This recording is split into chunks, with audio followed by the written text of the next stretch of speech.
الحمدللہ رب العالمین والصلاة والسلام علی رسولہ الکریم وعلی آلہ واصحابہ اجمعین۔ ہمارا آج کا جو موضوع ہے وہ ہے انٹروڈکشن آف حدیث، یعنی تعارف حدیث۔ اس سے پہلے ہمارا موضوع تھا تعارف قرآن، اب تعارف حدیث، کیونکہ اسلامک سورسز میں قرآن پاک کا پہلا نمبر ہے اور حدیث کا دوسرا نمبر ہے۔ قرآن کی تشریح ہے حدیث۔ قرآن کو سمجھنے کے لیے ہمیں حدیث پہلے سمجھنی پڑے گی، حدیث سیرت جس کو ہم کہتے ہیں، سنت بھی جس کو ہم کہتے ہیں، ٹھیک ہے۔ تو جو حدیث ہے یہ اس کا جو لغوی معنی ہے وہ حدث یحدث تحدیثا سے ماخوذ ہے۔ تحدیث کے معنی ہے بات کرنا، کلام کرنا، خبر دینا وغیرہ، ٹھیک ہے۔ تو اس لحاظ سے اس کے معنی گفتگو کرنا، بات چیت یہ ہوئے۔ امام راغب ابو القاسم حسین بن محمد نے المفردات فی غریب القرآن میں حدیث کی تعریف کچھ اس طرح سے کی ہے: کل کلام یبلغ الانسان من جہت السمع او الوحی فی یقظتہ و منامہ یقال لہ حدیث۔ وہ کلام جو انسان کو بذریعہ سماعت یا وحی، حالت بیداری یا نیند میں پہنچے، حدیث کہلاتا ہے۔ اور حدیث کا جو اصطلاحی مفہوم ہے وہ کیا ہے کہ اللہ کے رسول صلی اللہ علیہ وآلہ وسلم کے اقوال، اعمال اور تقریر، ٹھیک ہے۔ تقریر سے مراد محدثین کے ہاں کسی آدمی کا کوئی قول یا فعل جو حضرت صلی اللہ علیہ وآلہ وسلم کے سامنے لایا گیا ہو اور آپ نے اس کی یعنی نہ تصحیح کی نہ تقلید، نہ اس کو روکا نہ آگے کرنے کا حکم دیا، تو خاموش رہے، تو اس کو تقریر کہا جاتا ہے، ٹھیک ہے۔ ویسے حدیث کا معنی بھی ایک نئی چیز بھی ہوتا ہے، حدث اس کا معنی۔ ویسے تو حدیث کے لغت میں تو اور بھی بہت سے جو ہے نا معنی آ جائیں گے، ٹھیک ہے، لیکن بہرحال حضور اکرم صلی اللہ علیہ وآلہ وسلم کے مبارک طریقے کا نام یعنی حدیث ہے، سنت ہے، جو انسانی زندگی کے ہر شعبہ میں بہترین رہنما۔ حضور صلی اللہ علیہ وآلہ وسلم کی ساری زندگی کے اعمال، افعال، اقوال، اخلاق، عادات، احکام کا مجموعہ ہے جس پر عمل پیرا ہونا باعث سعادت بلکہ عین عبادت الہی اور اطاعت الہی ہے۔ تو حدیث کی اقسام، 3 اقسام ہیں حدیث کی جنس کے لحاظ سے: حدیث قولی، حدیث فعلی، حدیث تقریری جس کو ہم کہتے ہیں۔ حدیث قولی کیا ہے؟ آپ صلی اللہ علیہ وآلہ وسلم نے جو اپنی زبان مبارک سے بول کر فرمایا وہ حدیث قولی ہے، جس میں آپ کا کوئی قول، فعل یا آپ کا کوئی قول یا ارشاد مبارک نقل کیا جائے۔ مثال کے طور پر آپ صلی اللہ علیہ وسلم نے فرمایا نا انما الاعمال بالنیات، اعمال کا دار و مدار نیتوں پر ہے۔ اب آپ نے یہ بول کر فرمایا ہے اپنی زبان مبارک سے، تو یہ حدیث قولی ہے۔ حدیث فعلی کیا ہوگی؟ فعل کہتے ہیں کام کو۔ اللہ کے رسول صلی اللہ علیہ وآلہ وسلم نے جو کام کیے ہیں، ہمیں کر کے دکھائے ہیں، وہ حدیث فعلی ہے۔ مثال کے طور پر حضرت سمرہ بن جندب رضی اللہ تعالیٰ عنہ فرماتے ہیں کہ جب حضور صلی اللہ علیہ وآلہ وسلم نماز پڑھ چکتے تو اپنا منہ ہماری طرف کر لیتے تھے، یعنی فرضوں کا سلام پھیرنے کے بعد اپنا منہ، چہرہ مبارک ہماری طرف یعنی نمازیوں کی طرف کر لیتے تھے۔ اب یہ آپ کا فعل ہے، ٹھیک ہے۔ اچھا، پھر حدیث تیسری قسم ہے حدیث تقریری۔ حدیث تقریری یہ ہے، اس سے مراد وہ حدیث ہے جس میں آپ صلی اللہ علیہ وسلم کے سامنے کسی شخص نے کوئی کام کیا ہو اور آپ نے خاموشی اختیار کی۔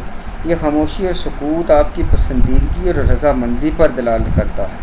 اس کا مطلب یہ ہے یہ کام جائز ہے، اور اگر ناجائز ہوتا تو آپ صلی اللہ علیہ وسلم ضرور اس سے منع فرما دیتے۔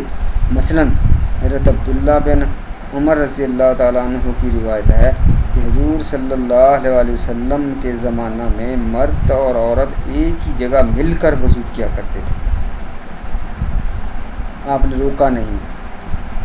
پھر حضرت انس رضی اللہ تعالیٰ عنہ روایت کرتے ہیں کہ ہم حضور صلی اللہ علیہ وسلم کے ساتھ نماز پڑھتے تھے تو بعض لوگ گرمی کی شدت کی وجہ سے سجدے کی جگہ کپڑے کا کونا بچھا لیتے تھے، تو آپ صلی اللہ علیہ وسلم نے وہ کپڑا بچھانے والوں کو بھی منع نہیں کیا، اور جو نہیں بچھاتے تھے ان کو حکم بھی نہیں دیا کہ بچھا لو، ٹھیک ہے، تم بھی بچھاؤ، خاموشی اختیار کی کہ جو کرتا ہے ٹھیک ہے۔ اچھا، جو حدیث قولی ہے اس کے بارے میں محدثین کا قول یہ ہے کہ یہ ہر حال میں اس پر عمل کرنا فرض ہے، ٹھیک ہے۔ اور حدیث فعلی میں جو آپ کے صلی اللہ علیہ وسلم کے کام ہیں، اس میں دو آپشنز ہیں۔ ایک آپ صلی اللہ علیہ وسلم کے ایسے کام جو آپ کے ساتھ مخصوص ہیں، مثال کے طور پر تہجد کی نماز حضور پر فرض تھی، امت پر فرض نہیں ہے۔ نکاح کے معاملے میں امت کے لیے 4 کی لمٹ ہے، حضور صلی اللہ علیہ وسلم کے لیے کوئی لمٹ مقرر نہیں تھی۔ اور جو دوسرا آپشن وہ یہ ہے کہ جس میں آپ صلی اللہ علیہ وسلم امت کے لیے نمونہ ہیں، ٹھیک ہے، تو اس پر عمل کرنا بھی ضروری ہے، آپ صلی اللہ علیہ وسلم کی حدیث فعلی پر۔ آگے حدیث تقریری کے بارے میں یہ 2 رائے ہیں۔ ایک یہ کہ اس پر عمل کرنا چاہیے، ضروری ہے، کیوں کہ اگر آپ صلی اللہ علیہ وسلم کی نظروں میں وہ کام صحیح نہ ہوتا، اچھا نہ ہوتا، تو آپ یقیناً ان کو منع فرماتے، نہیں منع فرمایا، اس کا مطلب یہ ہے کہ وہ کام کر لینا چاہیے، صحیح ہے۔ دوسری رائے یہ ہے کہ ایسا کام نہیں کرنا چاہیے، کیونکہ یہ ناممکن بات ہے کہ آپ صلی اللہ علیہ وسلم کے سامنے کوئی اچھا کام ہو اور آپ اس کو خود نہ کریں یا آگے دوسرے صحابہ کو کرنے کا حکم نہ دیں۔ اگر وہ صحیح کام ہوتا تو یقیناً آپ دوسرے اس کو بھی حکم دیتے، جو نہیں دیا تو اٹ مینس کہ وہ کام آپ کو اچھا نہیں لگا ہوگا۔ اس کو کہتے ہیں حدیث تقریری۔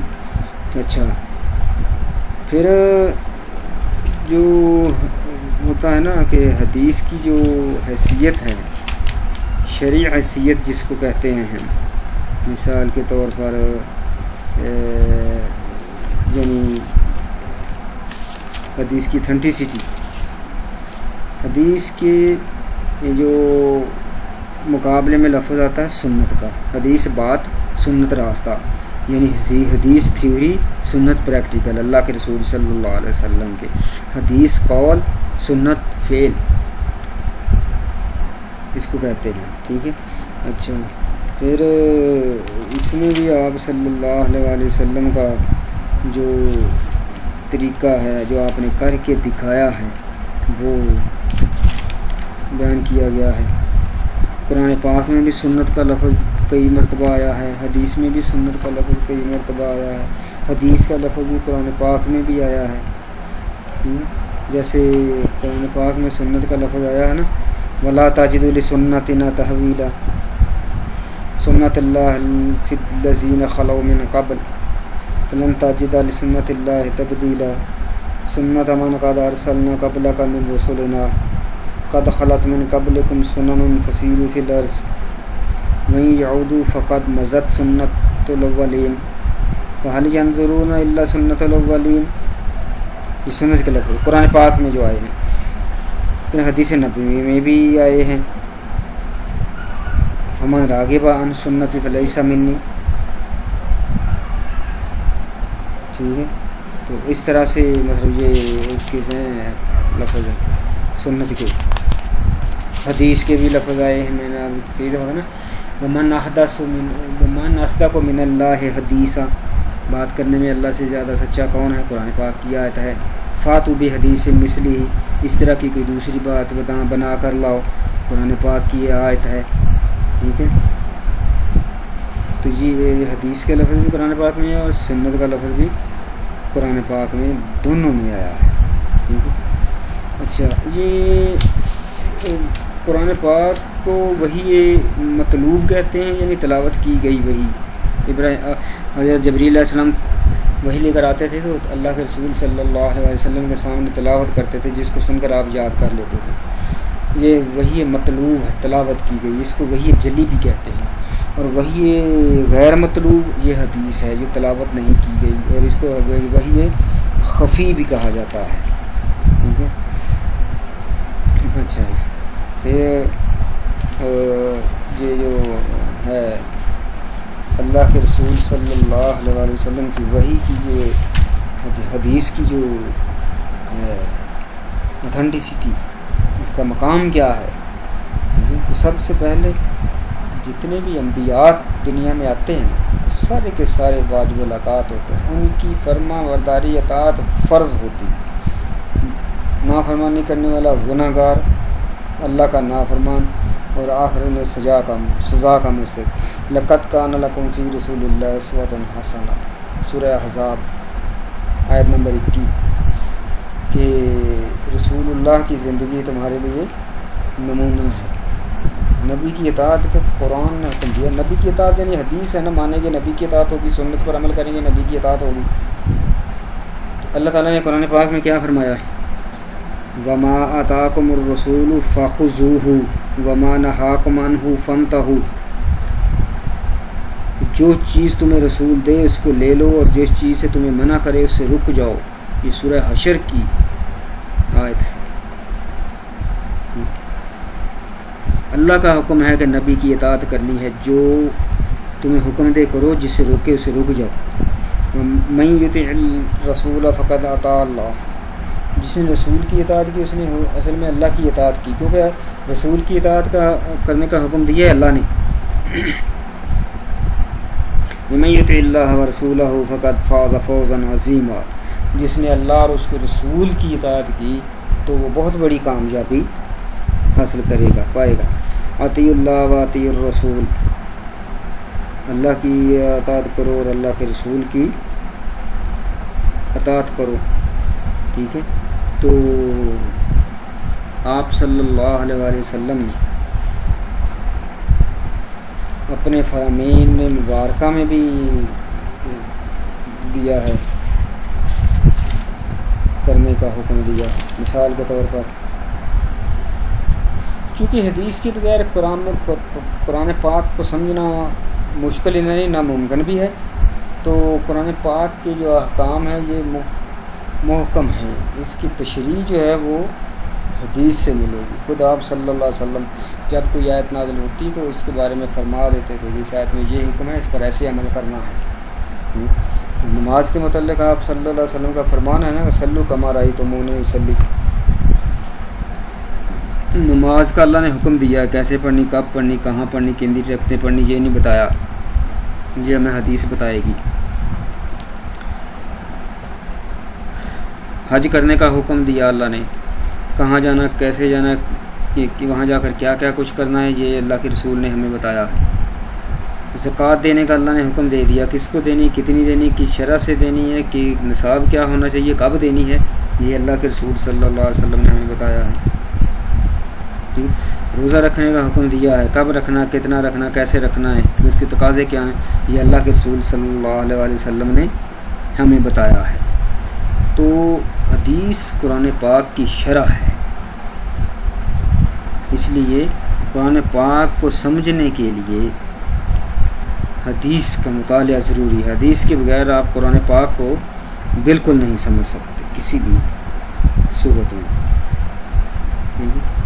اچھا، پھر یعنی آپ صلی اللہ علیہ وسلم، یہ جو حدیث ہے نا، یہ قانون اسلامی کا دوسرا ماخذ ہے، second sources of Islamic jurisprudence, جو اسلامک لا۔ جب آپ صلی اللہ علیہ وسلم نے حضرت معاذ بن جبل رضی اللہ تعالیٰ عنہ کو یمن کا قاضی معلم بنا کر بھیجا، تو اس موقع پر نبی علیہ الصلوۃ والسلام نے پوچھا، حضرت معاذ رضی اللہ تعالیٰ عنہ فرماتے ہیں کہ میں سواری پر سوار تھا اور اللہ کے رسول صلی اللہ علیہ وسلم میرے ساتھ ساتھ چل رہے تھے، اور مجھے نصیحتیں کر رہے تھے، اور اللہ کے رسول صلی اللہ علیہ وسلم نے فرمایا کہ اے معاذ، ہو سکتا ہے کہ تم واپس آؤ اور مجھے نہ پاؤ، میری باتیں یاد رکھو، نصیحت کرتے جاتے۔ میں نے اللہ کے رسول سے عرض کیا ہے اللہ کے رسول، یا تو آپ بھی سواری پر آ جائیں یا میں بھی نیچے آ جاتا ہوں۔ حضور صلی اللہ علیہ وسلم نے فرمایا نہ میں سواری پر آؤں گا اور نہ تم نیچے اترو گے۔ نصیحتیں کرتے رہے، مدینہ سے باہر تک مجھے الوداع کرنے کے لیے آئے، اور پھر پوچھا کہ اے معاذ، تمہارے سامنے اگر کوئی معاملہ آ جاتا ہے تو اس کو کیسے حل کرو گے؟ تو حضرت معاذ بن جبل رضی اللہ تعالیٰ عنہ فرماتے ہیں کہ میں نے کہا کہ اللہ کے رسول، کتاب اللہ کے مطابق۔ تو آپ صلی اللہ علیہ وسلم نے فرمایا کہ فَإِن لَمْ تَجِدْ، اگر کتاب اللہ میں آپ کو نہ ملے تو پھر میں نے عرض کی کہ باب سنت نبی ہی، کہ اللہ کے رسول صلی اللہ علیہ وسلم کی سنت کے مطابق حل کروں گا۔ تو آپ صلی اللہ علیہ وسلم نے فرمایا کہ فَإِن لَمْ تَجِدْ، اور اگر تو وہاں بھی نہ پائے تو پھر میں نے فرمایا کہ اجتہد برائے ولا آلو، میں اپنی رائے کے مطابق اجتہاد کروں گا اور اس میں کوئی کسر نہیں چھوڑوں گا۔ ٹھیک ہے، تو یہ یعنی حدیث کا دوسرے نمبر پر حضرت معاذ رضی اللہ تعالیٰ عنہ نے لکھا کہ پہلے نمبر پر قرآن پاک، دوسرے نمبر پر حدیث۔ اللہ کے رسول صلی اللہ علیہ وسلم نے بھی اس کا بار بار حکم دیا ہے۔ آپ نے حجت الوداع کے موقع پر فرمایا تھا نا، ترکت فیکم امرین، میں تم میں دو چیزیں چھوڑے جا رہا ہوں، ٹھیک ہے، جب تک ان پر قائم رہو گے گمراہ نہیں ہوگے۔ اور وہ کتابیں کیا تھیں؟ کتاب اللہ و سنت و نبی ہی، اللہ کی کتاب اور اس کے نبی کی سنت۔ پھر آپ صلی اللہ علیہ وسلم نے فرمایا کل امتی یدخل الجنہ الا من ابا، میرے سارے امتی جنت میں جائیں گے مگر جس نے انکار کیا۔ قیلا و من ابا یا رسول اللہ، صحابہ نے عرض کیا اللہ کے رسول کون انکار کرنے والا کرے گا؟ تو آپ صلی اللہ علیہ وسلم نے فرمایا من آتانی دخل الجنہ ومن عصانی فقد ابا، جس نے میری اطاعت کی جنت میں داخل ہوگا اور جس نے میری نافرمانی کی اس نے انکار کیا۔ تو آپ صلی اللہ علیہ وسلم کا فرمان ہے من آتانی فقد اطاع اللہ ومن عصانی فقد عصى اللہ، جس نے میری اطاعت کی اس نے اللہ کی اطاعت کی، جس نے میری نافرمانی کی اس نے اللہ کی نافرمانی کی۔ تو آپ صلی اللہ علیہ وسلم نے ایک موقع پر فرمایا تھا کہ اللہ کا رسول جو کچھ تمہارے لیے حرام قرار دے وہ ویسا ہی حرام ہے جیسے اللہ کا حرام کیا ہوا ہے۔ ایک موقع پر آپ صلی اللہ علیہ وسلم نے ارشاد فرمایا تھا خدا کی قسم، جن باتوں کا حکم دیا ہے اور جو نصیحتیں کی ہیں اور جن کاموں سے منع کیا ہے وہ بھی قرآن ہی کی طرح ہے، یعنی اس کی بھی اتنی ہی امپورٹنس ہے جتنی کہ قرآن پاک کی ہے۔ لہذا قرآن پاک کو جہاں ماننا ہے، عمل کرنا ہے، ضروری ہے، فرض ہے، وہاں اللہ کے رسول صلی اللہ علیہ وسلم کی اطاعت بھی فرض ہے، کیونکہ رسول نے ہی بتایا ہے کہ یہ اللہ کی کتاب ہے۔ اچھا، پھر جو ہے حدیث کے بارے میں صحابہ کرام کا کیا عمل تھا؟ صحابہ کرام ہر عمل میں حدیث و سنت کی پوری پیروی کرتے تھے۔ صحابہ کرام کو حضور صلی اللہ علیہ وسلم کے ہر ایک عمل سے بہت پیار تھا، وہ حضور کے منتظر رہتے تھے حکم کی۔ ایک دفعہ حضرت عبداللہ بن مسعود رضی اللہ تعالیٰ عنہ مسجد میں تشریف لائے، آپ صلی اللہ علیہ وسلم خطبہ دے رہے تھے، تو جو مسجد میں آنے والے لوگ ہیں نا وہ کچھ ادھر ادھر چل پھر رہے تھے جگہ کی تلاش میں، تو اللہ کے رسول صلی اللہ علیہ وسلم نے ان کو فرمایا کہ بیٹھ جاؤ۔ حضرت عبداللہ بن مسعود رضی اللہ تعالیٰ عنہ دروازے من ایک قدم اندر ہے اور ایک باہر، کانوں میں آواز پڑی، وہیں جوتیوں میں بیٹھ گئے، مگر حضور کے حکم کی تعمیل میں دیر نہیں کی۔ جب بات پوری سنی تو پتہ چلا کہ یہ حکم مجھے نہیں دیا گیا تھا۔ حضرت ابو الدرداء رضی اللہ تعالیٰ عنہ کے بارے میں آتا ہے کہ وہ اپنی بکریوں کے باڑے میں تھے، اللہ کے رسول کی آواز ان کے کانوں تک پہنچی، وہ وہیں بیٹھ گئے کہ شاید یہ میرے ہی لیے۔ انہوں نے کیوں، کب، کہاں، کیسے، یہ تو ہم ایسے کرتے ہیں نا جان چھڑانے کے لیے، تو صحابہ تو ان کو تو شوق ہوتا تھا کہ اللہ کے رسول کو حکم دیں اور ہم اس پر عمل کریں. ہمارا حدیث کے بارے میں جو عمل ہے نا وہ کچھ اور ہے. ٹھیک. پھر اس کے ذریعے اللہ کی خوشنودی حاصل ہوتی ہے, اللہ کے رسول کی اطاعت ہوتی ہے حدیث پر عمل کرنے سے, تو اللہ کے رسول کی اللہ تعالیٰ کی خوشنودی بھی حاصل ہوتی ہے. اللہ نے قرآن پاک میں فرمایا ہے نا, سورہ آل عمران میں ہے, قل ان کنتم تحبون اللہ فاتبعونی یحببکم اللہ, اگر تم اللہ سے محبت کرتے ہو تو میری پیروی کرو, اللہ تم سے محبت کرے گا. یعنی اللہ سے محبت کی شرط ہے اللہ کے رسول کی پیروی, کہ اللہ کے رسول کی اطاعت کرو پھر اللہ تم سے محبت کرے گا, یہ ضروری ہے. اللہ نے قرآن پاک میں فرمایا ہے نا اللہ کے رسول صلی اللہ علیہ وسلم کے بارے میں, وما ينطق عن الهوى ان هو الا وحی یوحی, کہ پیغمبر صلی اللہ علیہ وسلم اپنی مرضی سے اپنی خواہش سے کچھ نہیں بولتا, بلکہ وہی بولتا ہے جو اس کی طرف وحی کی جاتی ہے. سورہ نجم میں ہے. اللہ کے رسول صلی اللہ علیہ وسلم جب بھی کوئی مسئلہ سامنے آتا یا کوئی سوال پوچھتا تو اس وقت تک کوئی جواب نہیں دیتے تھے جب تک وحی کے ذریعے آپ صلی اللہ علیہ وسلم کی رہنمائی نہ ہو جاتی. ٹھیک ہے. اچھا, پھر حدیث و سنت پر عمل کرنا یہ ہمارے لیے یعنی اتحاد اور اتفاق کی بھی علامت ہے. صحابہ اکرام کا یہ عالم تھا, جب کسی مسئلہ پر اختلاف ہوتا تو حدیث کی طرف رجوع کرتے اور اتفاق کر لیتے. جب حضور کی تدفین کا مسئلہ پیش آیا کہ کہاں دفن کرنی ہے, کیونکہ صحابہ میں یہ اختلاف ہو گیا تھا نا, کچھ صحابہ کہتے تھے کہ آپ کو آپ کے آبائی شہر مکہ میں دفن کیا جائے جنت المعلیٰ میں, تو کچھ کی رائے تھی کہ آپ کو مسجد اقصیٰ میں دفن کیا جائے, وہاں انبیاء کی قبریں ہیں. ٹھیک ہے. تو کچھ مدینہ میں جنت البقیع میں دفن کرنا چاہتے تھے. تو حضرت ابوبکر صدیق رضی اللہ تعالیٰ عنہ نے فرمایا کہ مجھے اللہ کے رسول صلی اللہ علیہ وسلم کی یہ حدیث یاد ہے کہ آپ نے فرمایا تھا کہ نبی جس جگہ فوت ہوتا ہے اس کی تدفین بھی وہیں ہوتی ہے. پھر جب ثقیفہ بنی سعدہ میں انصار جمع ہوئے ہیں خلافت کے لیے, حضرت ابوبکر صدیق رضی اللہ تعالیٰ عنہ گئے اور ان کو اللہ کے رسول صلی اللہ علیہ وسلم کا فرمان سنایا کہ الائمۃ من القریش, کہ امام قریش میں سے ہوگا. تو انصار و مہاجرین نے بلا چون چران سب نے مان لیا, کسی نے نہیں کہا کہ یہ ہم نے تو نہیں سنی, یہ ہے وہ ہے. نو فقہا جو ہمارے اسلامک جیورسٹ ہیں وہ بھی ان کے بارے میں حدیث کے بارے میں کھلم کھلا اقرار کرتے ہیں کہ ہمارے اقوال کے مقابلے میں کوئی ضعیف حدیث بھی آ جائے تو ہمارے قول کو پھینک دو اور حدیث کو قبول کر لو. یہ حضرت امام ابو حنیفہ رحمہ اللہ کا قول ہے. امام ابو حنیفہ رحمہ اللہ فرماتے ہیں نا کہ میرے قول کو حدیث نبوی اور قول صحابہ کی موجودگی میں ترک کر دو, چھوڑ دو. جہاں پر صحابہ کا قول آ گیا یا نبی کا قول آ گیا اس کو چھوڑ دو. کیونکہ امام ابو حنیفہ رحمہ اللہ فرماتے ہیں کہ جو آن حضرت صلی اللہ علیہ وسلم کی بات ہے نا وہ بغیر حیل و حجت کے قابل قبول ہے, عمل کرنا ضروری ہے. ایسے ہی امام مالک رحمۃ اللہ علیہ,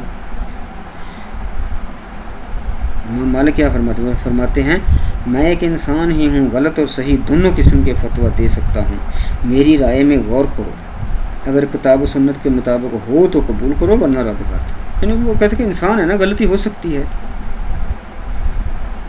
لیکن تم نے دیکھنا ہے کہ میری جو بات یہ اللہ کے رسول صلی اللہ علیہ وسلم اور اللہ کی کتاب کے مطابق ہے, اگر ہے تو اس کو قبول کر لو, اگر نہیں ہے تو اس کو چھوڑ دو. ایک دفعہ امام مالک رحمہ اللہ نے روضہ رسول کی طرف اشارہ کر کے فرمایا تھا کہ ہر شخص کی بات صحیح تسلیم کی جا سکتی ہے, غلط ٹھکرائی جا سکتی ہے, مگر اس قبر والے کی ہر بات واجب التسلیم ہے. اللہ کے رسول صلی اللہ علیہ وسلم کی قبر مبارک کی طرف اشارہ کر کے کہا تھا کہ اس کی بات بہر صورت ماننی ہی پڑے گی، واجب ہے عمل کرنا۔ تو آپ رضی اللہ تعالیٰ عنہ، آپ صلی اللہ علیہ وسلم نے شروع میں صحابہ کو ابتدا میں جو حدیث لکھنے سے منع کر دیا تھا۔ یہ تھوڑا سا آگے چل کر ہم اس کو کرتے ہیں، بیان لیتے ہیں۔ تو یعنی اللہ کے رسول صلی اللہ علیہ وسلم کا فرمان ہے نا کہ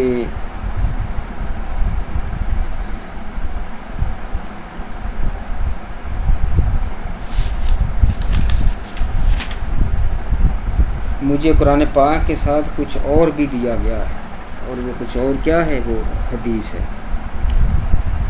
جیسے میں نے بتایا نا کہ حدیث قرآن مجید کی تفسیر و تشریح ہے۔ مثلا اللہ نے قرآن پاک میں فرمایا ہے وَأَنزَلْنَا إِلَيْكَ الذِّكْرَ لِتُبَيِّنَ لِلنَّاسِ مَا نُزِّلَ إِلَيْهِمْ وَلَعَلَّهُمْ يَتَفَكَّرُونَ، کہ ہم نے اس ذکر کو یعنی قرآن پاک کو آپ کی طرف اتارا تاکہ لوگوں کی جانب جو نازل کیا گیا ہے آپ سے کھول کر بیان کرتے ہیں، شاید کہ وہ غور کریں۔ حکم دیا ہے اللہ کے رسول کو، یہ جب ہم نے نازل کیا نا آپ کی طرف، اب آپ لوگوں کو اس کے مکمل طور پر اس کو بیان کریں کہ اس میں کیا حکم اللہ نے دیا ہے، کس بات سے روکا ہے، کیا ہے، جو مکمل طور پر رہنمائی کریں۔ علامہ مودودی رحمہ اللہ کی رائے یہ ہے کہ آپ کی تفسیر و تشریح قرآن سے انکار کرنا در حقیقت رسالت سے انکار کے مترادف ہے، گویا منکرین حدیث اس لحاظ سے منکرین رسالت ہیں۔ مولانا امین حسن اصلاحی رحمہ اللہ بھی لکھتے ہیں کہ اب اگر ہم سنت کو نکال دیں تو اگرچہ ہم دین کی اصولی باتوں سے واقف ہوں گے، لیکن ان کی عملی شکل اس طرح سے بے خبر ہوں گے جس طرح سے دور جاہلیت میں دین حنیفی کے پیروکار تھے۔ وہ کہتے تھے کہ اے رب، ہم نہیں جانتے تیری عبادت کس طرح کریں ورنہ اس طرح کرتے۔ اطاعت رسول صلی اللہ علیہ وسلم کا قرآن پاک میں حکم ہے، ٹھیک ہے۔ اچھا، مولانا محمد حنیف ندوی رحمہ اللہ اطاعت رسول کے متعلق بہت سی آیات لکھنے کے بعد فرماتے ہیں کہ اطاعت رسول سے انکار کفر ہے۔ اطاعت رسول حصول رحمت الہی کا ذریعہ ہے۔ فقہی و دینی مسائل میں اختلاف کی صورت میں اللہ اور رسول کا فیصلہ حرف آخر ہے۔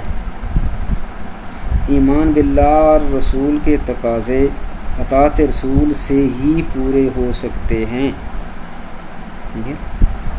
اطاعت رسول کی روگردانی سے ضبط اعمال کا اندیشہ ہے، یعنی اللہ کے رسول کی اطاعت سے روگردانی کرو گے نا تو اعمال ضائع ہو جانے کا ڈر ہے۔ رسول کی اطاعت اللہ کی اطاعت کے مترادف، اطیع اللہ و اطیع الرسول، یہ کہ پیغمبر اس لیے مبعوث ہوئے کہ لوگ اس کی اطاعت کریں، اللہ نے اس لیے بھیجے ہیں پیغمبر۔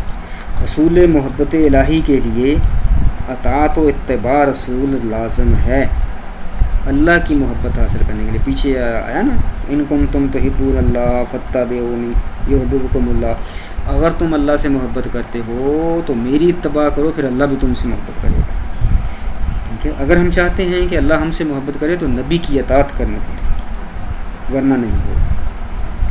جو لوگ آپ کی تعلیمات کی مخالفت میں سرگرم ہیں معاذ اللہ، ان کو عذاب الہی سے ڈرنا چاہیے، کیونکہ وہ اصل میں اللہ کی مخالفت کر رہے ہیں، اللہ کی نافرمانی کر رہے ہیں۔ مثال کے طور پر آدم علیہ السلام کو شیطان نے سجدہ نہیں کیا تو وہ اللہ تعالیٰ نے حضرت آدم علیہ السلام کو سجدہ کرنے کا حکم حقیقت میں اللہ کے حکم کو سجدہ تھا جو اس نے نہیں کیا۔ ایمان اس وقت تک تکمیل پذیر نہیں ہوتا جب تک آن حضرت صلی اللہ علیہ وسلم کے احکام اوامر کو پورے اخلاص سے تسلیم نہ کیا جائے۔ یہ ہے خلاصہ جو قرآن پاک میں اطاعت رسول کے بارے میں آیات آئی ہیں ان کا، اور اللہ کے رسول کی نافرمانی کی سزا کیا ہے اللہ نے فرما دی ہے۔ مثال کے طور پر فلا تتناجوا بالاسم والعدوان ومعصیت الرسول وتناجوا بالبر والتقوی، گناہ، ظلم و زیادتی اور رسول اللہ کی نافرمانی کی سرگوشی مت کرو۔ ومن یعص اللہ ورسولہ فقد ضل ضلالا مبینا، اللہ اور اس کے رسول کی جو بھی نافرمانی کرے گا وہ کھلی گمراہی میں پڑ گا۔ فَلْيَحْذَرِ الَّذِينَ يُخَالِفُونَ عَنْ أَمْرِهِ أَن تُصِيبَهُمْ فِتْنَةٌ وَيُصِيبَهُمْ عَذَابٌ أَلِيمٌ، جو لوگ رسول کے حکم کی مخالفت کرتے ہیں انہیں ڈرتے رہنا چاہیے کہ کہیں ان پر کوئی زبردست آفت نہ آ جائے۔ وَمَن يَعْصِ اللَّهَ وَرَسُولَهُ فَإِنَّ لَهُ نَارَ جَهَنَّمَ خَالِدِينَ فِيهَا، جو اللہ اور اس کے رسول کی نافرمانی کرتا ہے تو اس کے لیے جہنم ہے، جہنم کی آگ ہے اور وہ اس میں ہمیشہ رہے گا۔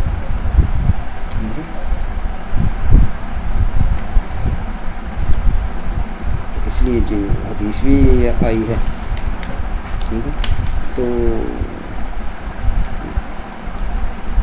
اللہ کے رسول صلی اللہ علیہ وسلم کا فرمان ہے نا، ایک نظر اللہ عبد سامع مقالتی ووعاها واداها فرب حامل فقہ غیر فقیہ ورب حامل فقہ الی من هو افقہ منہ، اللہ تعالیٰ اس بندے کو تر و تازہ رکھے جس نے میری حدیث سنی اور اسے یاد کیا اور اسے آگے ادا کیا، پہنچایا۔ بس کئی حاملین علم غیر فقیہ ہوتے ہیں اور کئی اپنے سے زیادہ فہم والوں کے علم پہنچاتے ہیں۔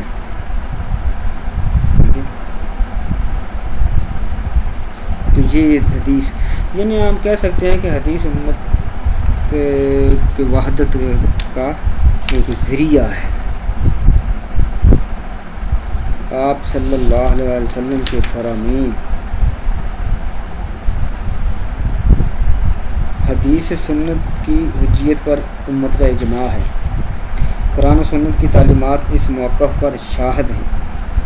حجیت حدیث اور منکرین کے اعتراض کا جزا۔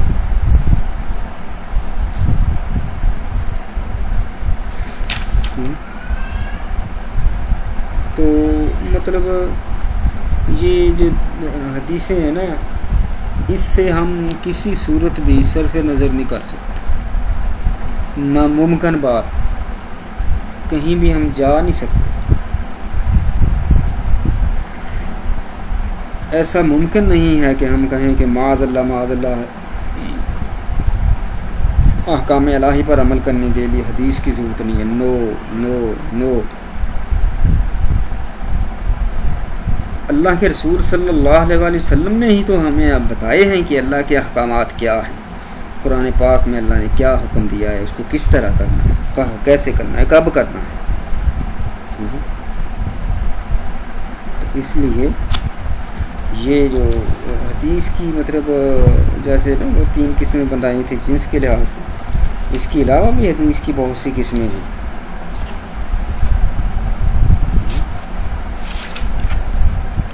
مثلاً وہ جس کو ہم کہتے ہیں نا کہ صحیح، ضعیف، حسن، حسن لغیرہ ہی، حسن لذاتہ ہی، صحیح لذاتہ ہی، صحیح لغیرہ ہی، مرسل، منقطع، موقوف، موضوع، یہ اقسام ہیں حدیث کی۔ تو جو آپ صلی اللہ علیہ وسلم اپنے یعنی سامنے صحابہ کو حدیث لکھوایا کرتے تھے، جس کو ہم حدیث کی کمپائلیشن کہتے ہیں نا، صحابہ نے آپ کی موجودگی میں لکھی ہیں حدیثیں۔ حضرت انس بن مالک، حدیث کی کمپائلیشن کا جو پہلا دور ہے نا، وہ عہد نبوی، عہد صحابہ ہے، یہ پہلا دور ہے، ٹھیک ہے۔ تو حدیث کی کمپائلیشن کا پہلا دور عہد رسالت و صحابہ 110 ہجری تک ہے، اور حدیث کی کمپائلیشن کا دوسرا دور ہے عہد تابعین 111 ہجری سے 170 ہجری تک، یہ تابعین کا دور ہے۔ اور حدیث کا تیسرا دور ہے عہد تابعین یعنی 171 ہجری سے 220 ہجری تک، جو حدیث سے کمپائل کی گئی ہے، حدیث لکھی گئی ہے۔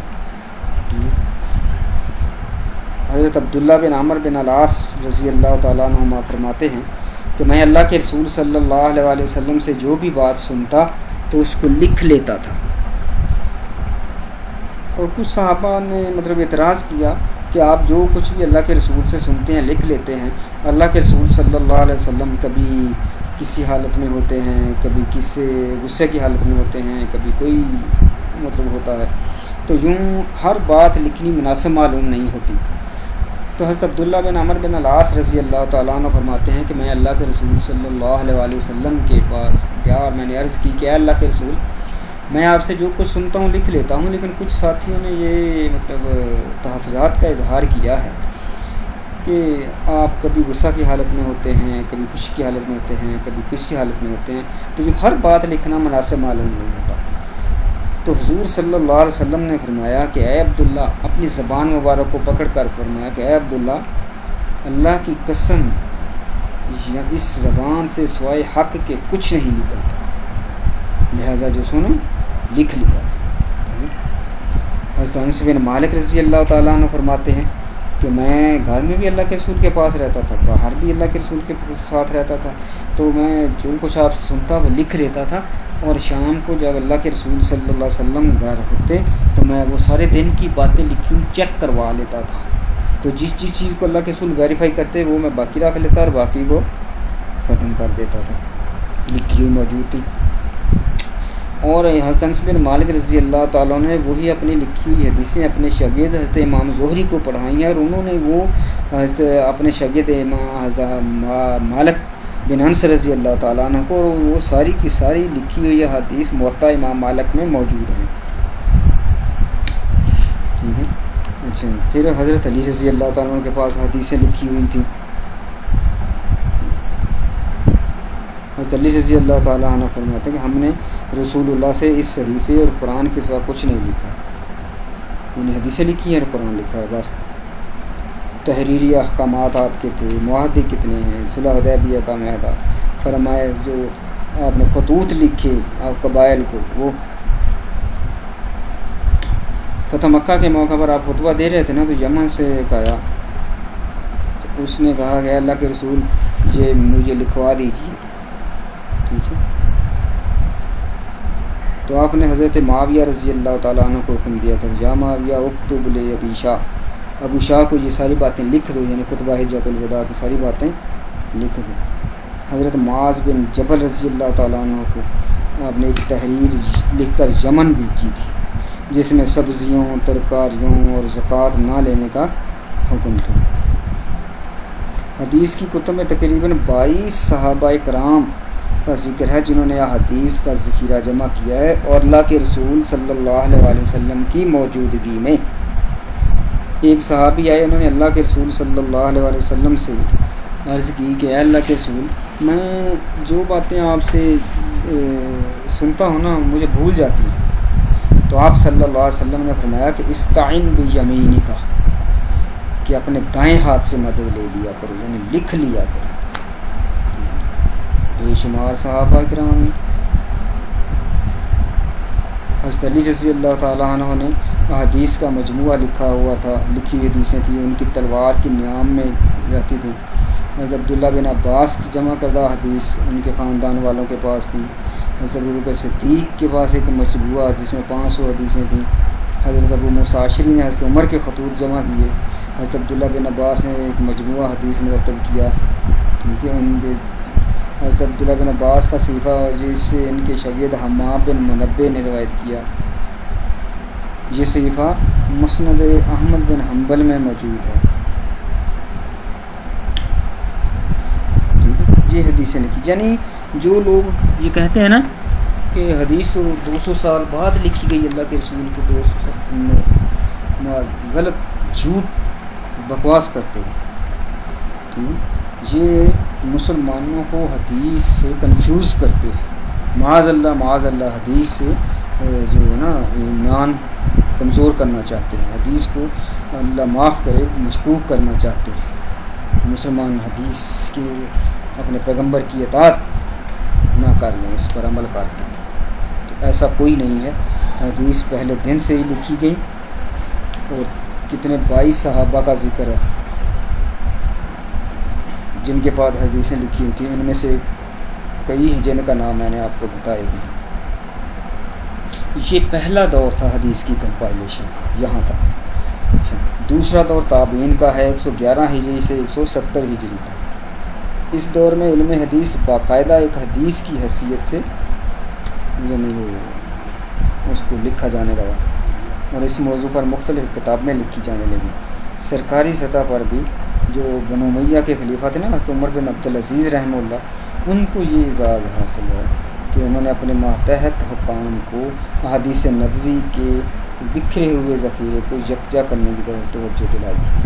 یعنی وہ تھوڑی تھوڑی کسی کے بعد لکھی ہوئی تھی نا، ان کو سب کو اکٹھی کر کے بڑی بڑی کتابیں لکھی. اس صدی میں تدوین حدیث کا باقاعدہ اہتمام سرکاری طور پر کیا. عام طور پر اہل عرب جو تھے وہ یعنی کوئی چیز لکھ کر محفوظ کرنے کو اپنی انسلٹ سمجھتے تھے. ان کو اپنے حافظے پر اتنا اعتماد تھا، ٹھیک ہے. لیکن چونکہ جب اسلام پھیلا اور عجم کی یہ صورتحال نہیں تھی، اس لیے پھر اس کے حدیث کے جو کمپائل کروانے کا وہ بھی اہتمام کرنا پڑا. ٹھیک ہے. اچھا، پھر مطلب اس جو عہد تابعین ہیں، یہ دوسرا دور ہے اس کا حدیث کی کمپائلیشن کا. اس میں کوفہ کے بہت بڑے محدث تھے امام شافعی رحمہ اللہ، شام میں امام مقبول رحمہ اللہ تھے، مدینہ کے امام زہری رحمہ اللہ تھے، امام ابو حنیفہ یہ بھی کوفہ میں تھے. ان کی کتاب ہے کتاب الآثار، جی انہوں نے لکھی. امام مالک رحمہ اللہ کی کتاب الموطا، امام سفیان ثوری رحمہ اللہ کی کتاب جامع، امام اوزاعی رحمہ اللہ یہ حدیث. ٹھیک ہے. اچھا، اسی دور میں ہی فتنہ وضع حدیث بھی کھڑا ہوا تھا، یعنی موضوع حدیثیں بنانے کا، اپنے پاس سے بنانے کا. خلیفہ ہارون رشید کے زمانے میں ایک شخص کو پکڑا گیا نا، اس نے 1000 حدیث اپنی طرف سے من گھڑت بنا کر صحیح حدیثوں میں ملا دی. اس کو پکڑ لیا، خلیفہ ہارون رشید نے حکم دیا اس کی گردن اڑا دو. تو وہ کہنے لگا کہ امیر المومنین مجھے تو مروا دو گے، تو یہ جو میں نے حدیثیں گڈمڈ کر دی ہیں، ضعیف موضوع حدیثیں بنا کر صحیح حدیثوں میں ملا دی ہیں، اس کا کیا کرو گے؟ تو خلیفہ ہارون رشید کہنے لگے کہ ہمارے پاس عبداللہ بن مبارک ہے جو آپ کی موضوع حدیث کو صحیح حدیث سے ایسے نکال لے گا جیسے مکھن سے بال نکال لیا جاتا ہے. کیونکہ عبداللہ بن مبارک بہت بڑے محدث تھے، امام احمد بن حنبل کے شاگرد ہیں اور امام شافعی کے امام بخاری کے استاد ہیں. ٹھیک ہے. تو یہ جو کتابیں ہیں نا، یہ جو ذخیرہ ہے یہ تھا عہد تابعین کا. اس کے بعد تبع تابعین کا جو دور آتا ہے 171 ہجری تا 220 ہجری تک جو حدیث کی کمپائلیشن ہوئی، تیسرا دور حدیث کی کمپائلیشن کا. یہ دور تدوین حدیث کا سنہری دور کہلاتا ہے. اس دور میں علم اصول حدیث اپنے بام عروج کو پہنچ چکا تھا. محدثین نے ان اصول و قواعد پر تمام حدیث کو پرکھا اور بڑی کوشش کے بعد حدیث نبوی کی ایسی کتب ترتیب دیں اور اس خوبصورتی سے تالیف کی کہ صدیاں گزرنے کے بعد بھی ان کی اہمیت اور افادیت میں فرق نہیں آیا. محدثین نے طلب حدیث میں دنیا اسلام کا گوشہ گوشہ چھان مارا اور منتشر احادیث کو یکجا اکٹھا کیا. اس دور کے اوائل میں مسانید اور اواخر میں سائے ستہ مدون ہوئی. مثال کے طور پر امام احمد بن حنبل رحمہ اللہ کی مسند احمد، اسحاق بن راہویہ کی المسند، اور عثمان بن الجاشیہ مصنفہ ابن ابی شیبہ، پھر سائے ستہ جن کو جو کہا جاتا حدیث کی صحیح ترین جو کتابیں ہیں وہ اسی عہد تبع تابعین میں ہوئی ہیں. صحیح بخاری امام بخاری رحمہ اللہ نے لکھی تھی، یہ پہلے نمبر پر ہے. محدثین کا اس پر امت کا اجماع ہے. اصح الکتب بعد کتاب اللہ، اللہ کی کتاب کے بعد سب سے صحیح ترین کتاب یہ ہے، حدیث کی کتاب ہے، بخاری شریف ہے، ٹھیک ہے۔ اس کی بہت سی شرح بھی لکھی گئی ہیں، تو حافظ ابن حجر اسقلانی رحمہ اللہ فرماتے ہیں کہ اس میں 11,739 17,397 احادیث لکھی گئی ہیں بخاری شریف میں، 17,397 حدیثیں لکھی گئی ہیں۔ اور امام بخاری رحمہ اللہ نے اس کو بیت اللہ کے سائے میں بیٹھ کر لکھا ہے، اور لکھنے سے پہلے، ہر حدیث لکھنے سے پہلے غسل کرتے، 2 نفل پڑھتے، پھر جا کر لکھتے تھے، ٹھیک ہے۔ دوسرا نمبر صحیح مسلم کا ہے، یہ امام مسلم بن حجاج قشیری نیشا پوری نے 291 میں ان کی وفات ہوئی ہجری میں۔ امام بخاری 256 ہجری میں فوت ہوئے۔ یہ صحیح ستہ میں اس کا دوسرا نمبر ہے۔ صحیح بخاری اور صحیح مسلم کو صحیحین بھی کہتے ہیں، اور ان میں جو حدیث دونوں کتابوں میں پائی جائے اسے متفق علیہ کہتے ہیں۔ امام بخاری اور امام مسلم کی جو اخذ حدیث کی شرطیں ہیں نا، ان میں صرف ایک کا فرق ہے بس۔ پھر جامع ترمذی ہے، امام محمد بن عیسیٰ ترمذی رحمہ اللہ کی 279 ہجری میں ان کی وفات ہوئی ہے، 279۔ اس کتاب میں 13,812 حدیثیں ہیں ترمذی شریف میں۔ ترمذی شریف کے بارے میں محدثین کا قول یہ ہے، من کان فی بیتہ فکانما فی بیتہ نبی یتکلم، کہ جس کے گھر میں ترمذی شریف کی کتاب ہوگی گویا کہ اس کے گھر میں نبی موجود ہے جو باتیں کر رہا ہے، اتنی اتھینٹک کتاب ہے۔ سنن ابن ماجہ، چوتھا نمبر ہے سنن ابی داود کا، یہ امام ابو داود سلیمان بن اشعث رحمہ اللہ سجستانی نے لکھی، 275 ہجری میں ان کی وفات ہوئی تھی۔ 4,800 حدیثیں ہیں سنن ابی داود شریف میں، ٹھیک ہے۔ پھر 5واں نمبر ہے سنن نسائی کا، یہ امام عبد الرحمن بن شعیب نسائی 303 ہجری میں وفات ہوئی ان کی، انہوں نے لکھی ہے۔ اس میں کل حدیثیں 5,661 ہیں جو امام نسائی رحمہ اللہ نے لکھی ہے۔ تو کچھ علماء جو ہے نا وہ سنن نسائی کی جگہ امام مالک کی جو الموطا ہے اس کو سائے ستہ میں شمار کرتے ہیں، جو امام مالک بن انس نے لکھی تھی الموطا، ٹھیک ہے۔ اور نمبر 6 پر ہے سنن ابن ماجہ، یہ امام محمد بن یزید بن عبداللہ ماجہ قزوینی انہوں نے لکھی تھی، 273 ہجری میں ان کی وفات ہوئی ہے، اور اس میں کل 4,000 حدیثیں ہیں سنن ابن ماجہ میں، کل 4,000 حدیثیں اس میں شامل ہیں، ٹھیک ہے۔ یہ تھی تدوین کا تیسرا دور، جو عہد تابعین تبع تابعین کا جو دور تھا۔ اچھا، اس سے پہلے آپ کو میں بتا دوں کہ شروع میں اللہ کے رسول صلی اللہ علیہ وسلم نے کتابت حدیث سے منع کر دیا تھا، روک دیا تھا۔ کیوں روک دیا تھا؟ ابھی اسلام چونکہ شروع ہوا تھا، وہی شروع ہوئی تھی، قرآن پاک کی وہی نازل ہو رہی تھی، تو آپ صلی اللہ علیہ وسلم نے اس خطرہ کے پیش نظر کہ کہیں قرآن پاک اور حدیث کو صحابہ اکرام آپس میں مکس نہ کر دیں، تو آپ نے حدیث لکھنے سے منع کر دیا تھا۔ لیکن جب آپ کو پتہ چلا، آپ نے آئیڈیا کر لیا، کیونکہ اس وقت بالکل ابھی ابتدا تھی اور احکامات بھی اتنے نہیں آئے تھے، ایکسپیرینس بھی اتنا نہیں تھا، تو اس لیے منع کیا تھا۔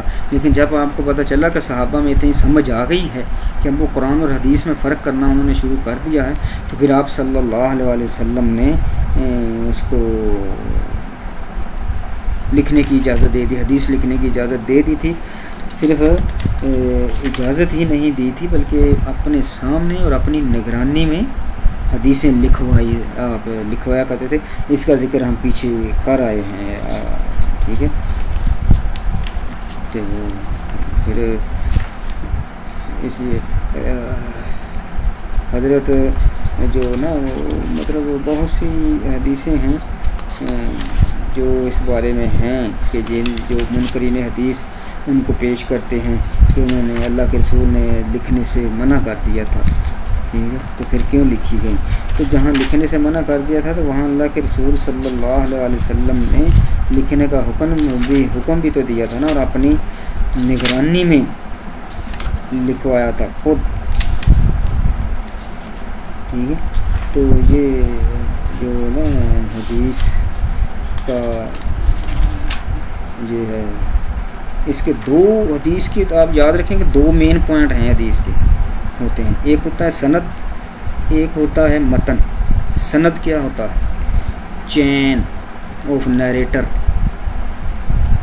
راویوں کی چین، سند۔ مثال کے طور پر کہ کوئی بھی حدیث ہے نا، امام بخاری روایت کرتے ہیں حضرت عبداللہ بن مبارک سے، عبداللہ بن مبارک امام احمد بن حنبل سے، امام احمد بن حنبل روایت کرتے ہیں امام شافعی سے، امام شافعی روایت کرتے ہیں امام محمد سے، امام محمد روایت کرتے ہیں امام ابو حنیفہ سے، امام ابو حنیفہ روایت کرتے ہیں حضرت انس بن مالک رضی اللہ تعالیٰ عنہ سے، اور حضرت انس بن مالک رضی اللہ تعالیٰ عنہ روایت کرتے ہیں حضرت محمد رسول اللہ صلی اللہ علیہ وآلہ وسلم، اللہ کے رسول سے۔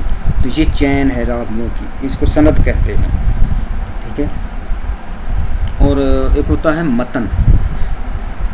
متن کے لغوی معنی ہوتا ہے کوئی ابری ہوئی چیز، اور اسلام میں متن کا معنی جو حدیث کا اصل ٹیکسٹ عربی کا وہ متن ہوتا ہے۔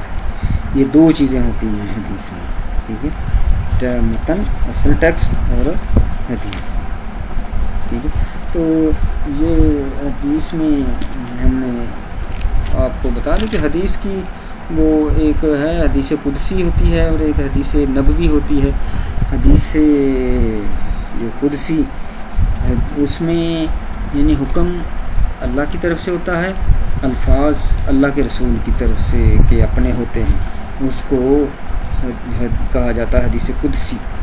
اور حدیث نبوی میں جو حکم بھی اللہ کے رسول کا ہوتا ہے اور جو الفاظ بھی اللہ کے رسول صلی اللہ علیہ وآلہ وسلم کے اپنے ہوتے ہیں، اس لیے اس کو کہا جاتا ہے۔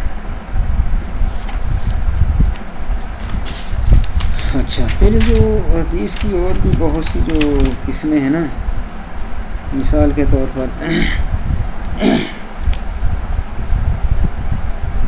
حدیث قدسی کی جو تعریف کی جاتی ہے نا، وہ یہ ہے وَهُوَ مَا وَرَدَ مِنَ الْأَحَادِيثِ الْإِلَٰهِيَّةِ وَتُسَمَّى الْقُدْسِيَّةِ۔ علامہ طیبی رحمہ اللہ فرماتے ہیں قرآن عزیز کے الفاظ و معنی بواسطہ جبریل رسول اللہ صلی اللہ علیہ وسلم پر نازل کیے گئے ہیں، جبکہ حدیث قدسی وہ ہے جس کے معنی سے رب کریم نے اپنے نبی کریم کو الہام یا خواب کے ذریعے آگاہ کر دیا اور آپ نے آگے پھر اپنے الفاظ میں ان کو بیان کر دیا، ٹھیک ہے۔ تو حدیث قدسی میں اور قرآن پاک میں فرق ہے۔ قرآن عزیز معجزہ ہے، حدیث معجزہ نہیں ہے۔ حدیث قدسی تلاوت قرآن کے بغیر نماز نہیں ہوتی، لیکن اگر نماز میں حدیث قدسی پڑھی جائے تو نماز ادا نہ ہوگی۔ قرآن عزیز کا منکر کافر ہے۔ حدیث قدسی اگر متواتر نہ ہو تو اس کا منکر کافر نہیں بلکہ مبتدع ہے، گناہگار ہے۔ قرآن عزیز کا نزول بواسطہ جبریل ہوا، جبکہ حدیث قدسی کا معاملہ یہ نہیں ہے، یہ جبریل کے ذریعے نازل نہیں ہوئی۔ قرآن عزیز کا الفاظ و معنی دونوں اللہ کی جانب سے ہیں، جبکہ حدیث قدسی کے معنی اللہ کی جانب سے اور الفاظ رسول اللہ کے اور بعض اوقات اللہ کے ہوتے ہیں، لیکن یہ کلام الہی کا درجہ نہیں پاتا۔ قرآن کریم کا باوضو چھونا زیادہ مناسب ہے، جبکہ حدیث قدسی کا یہ معاملہ نہیں ہے، یعنی اس کو بغیر وضو کے بھی چھوا جا سکتا ہے، ٹھیک ہے۔ تو یہ صحیح ہمارا حدیث کا آج کا موضوع۔ ہمیں اصل میں جو دیکھنے کی بات یہ ہے نا، حدیث پر ہمارا ایمان صرف اتنا ہے کہ ہم جو بھی اگر کسی کو اللہ کے رسول صلی اللہ علیہ وسلم کا فرمان سنائیں، کوئی حدیث سنائیں سنیں تو اگر وہ ہمارے خلاف جا رہی ہے یا ہمارا اس پر عمل کرنے کو دل نہیں کر رہا تو ہم مختلف ہیلے بہانے تلاش کرتے ہیں کہ اس کا سے کسی طرح جان چھوٹ جائے. کیونکہ اگر ظاہراً کہتے ہیں کہ معاذ اللہ ہم نہیں مانتے تو پھر تو دائرہ اسلام سے گئے، لیکن ہم اس سے بہانے تلاش کرتے ہیں کہ جس سے ہم ایمان بھی بچ جائے اور اس سے بھی ہماری جان چھوٹ جائے. پھر مختلف مولویوں کے پاس جاتے ہیں کہ اس کے لیے کہ یہ حدیث کیسی ہے. مقصد تحقیق کرنا نہیں ہوتا، ہمارا مقصد ہوتا ہے کہ ہمارے پوچھنے سے شاید کوئی مولوی کہہ ہی دے کہ یہ ضعیف ہے تو ہماری جان چھوٹ جائے.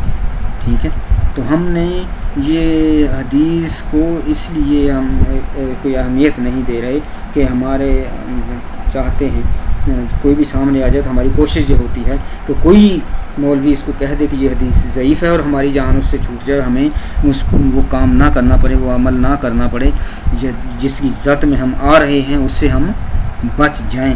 تو ایسا ہرگز نہیں ہے. محدثین نے یہ یعنی تصریح کی ہے کہ ضعیف حدیث احکام میں قبول نہیں ہے لیکن اعمال میں فضائل میں قبول ہے. فضائل میں ضعیف حدیث قبول ہے، احکام میں وہ قبول نہیں ہے. تو جب ضعیف کا یہ حکم ہے تو دوسری حدیثوں کا کیا حکم ہوگا؟ تو اس طرح سے ہمیں مطلب نہیں کرنی چاہیے کہ حدیث کے بارے میں خود ہی ڈاؤٹ پیدا کریں. نان مسلموں نے تو پیدا کرنے ہی ہیں. اللہ تعالیٰ صحیح سمجھ نصیب فرمائے. السلام علیکم ورحمۃ اللہ.